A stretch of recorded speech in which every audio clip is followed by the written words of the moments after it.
The Ministry of National Defense (MND) tracked 15 Chinese military aircraft and 6 naval ships around Taiwan between 6 a.m. on Tuesday, September 19, and 6 a.m. on Wednesday, September 20. Of the 15 People's Liberation Army (PLA) aircraft, one BZK-005 reconnaissance drone crossed the Taiwan Strait median line in the northeast corner of Taiwan's Air Defense Identification Zone (ADIZ), while one Shaanxi Y-8 anti-submarine warfare plane entered the southwest sector of the zone, according to the MND.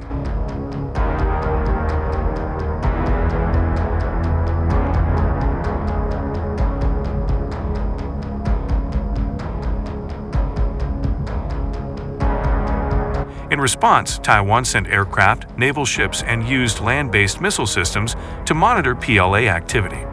So far this month, Beijing has sent 380 military aircraft and 137 naval ship sorties around Taiwan. Since September 2020, China has increased its use of gray zone tactics by incrementally increasing the number of military aircraft and naval ships operating around Taiwan.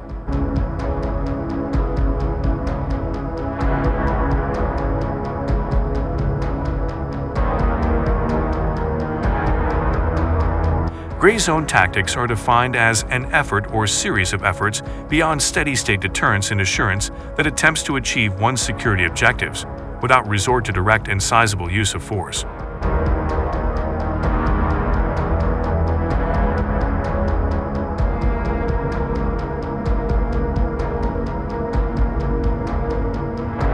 As Taiwan marks battle anniversary, U.S. seeks stronger alliances over China tensions. Taiwan's President Tsai Ing-wen said Wednesday that the government's position on maintaining peace and stability in the Taiwan Strait is very firm, as the island marked the 65th anniversary of the start of the Second Taiwan Strait crisis.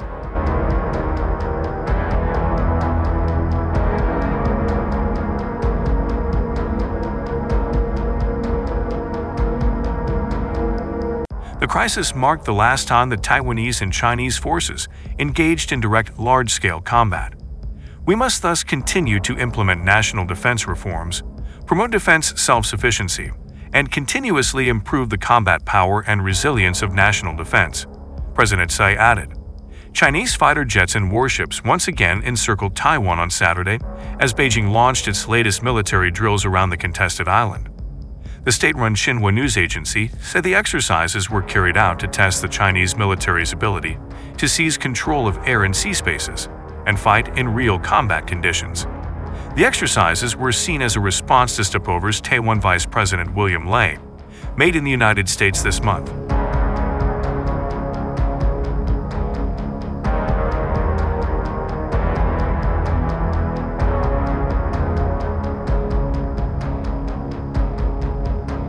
Over the past year, China has dramatically increased military activity around Taiwan, which Beijing sees as part of its territory, prompting the United States and its allies to strengthen their military partnerships in the region.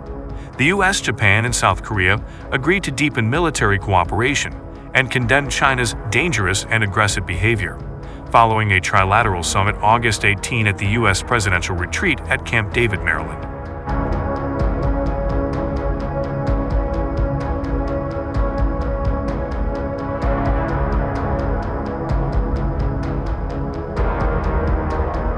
China is serious about taking Taiwan, said Grand Dusham, a retired U.S. Marine colonel and former Japan-based diplomat who is now at the Center for Security Studies at Georgetown University.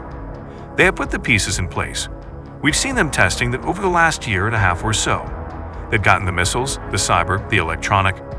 They've got their ships and aircraft out and about, and the last piece that I think we're going to see this fall is the rehearsal for a landing exercise.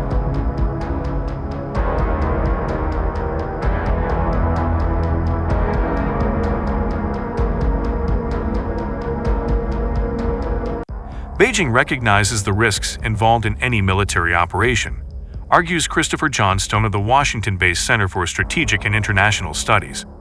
An amphibious operation across 100 miles of ocean against an island that is pretty well fortified and has pretty inhospitable terrain, that remains a high-risk endeavor. And so I think the leadership in Beijing is very aware of it. I do think that they are focused on other tools of coercion, other forms of military pressure, disinformation, efforts to influence the politics on Taiwan, Johnstone told VOA. Make no mistake, the Chinese will use force if they feel they must. I do believe that it remains an unlikely scenario, at least for now, he added.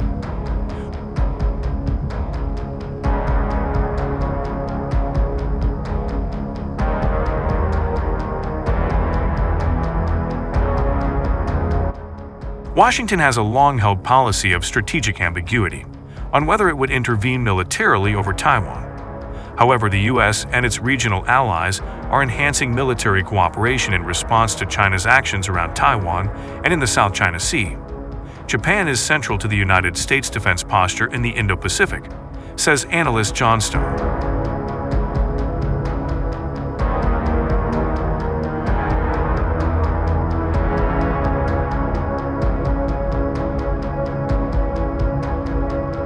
From a military perspective, it starts with the fact that Japan is host to 50,000 American troops. Some of the most important capabilities the United States has forward deployed in the region are based in Japan. Japan is where the United States projects power from in the Indo-Pacific. Meanwhile, Japan last year announced a near doubling of its defense spending by 2027.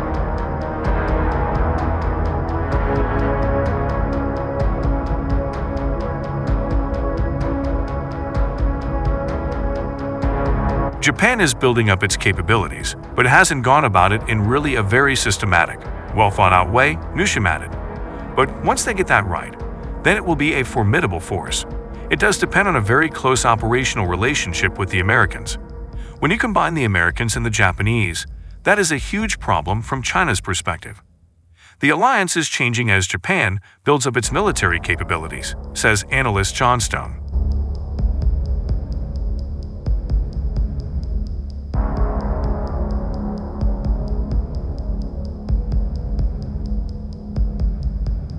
Increasingly, Japan is an important military power on its own accord, both in the kinds of capabilities that it has. It has F-35 fighters, for example, an exceptionally modern and capable navy, strong missile defense capabilities. And now as they embark on a new national defense strategy, investing in capabilities like long-range strike missiles, he said.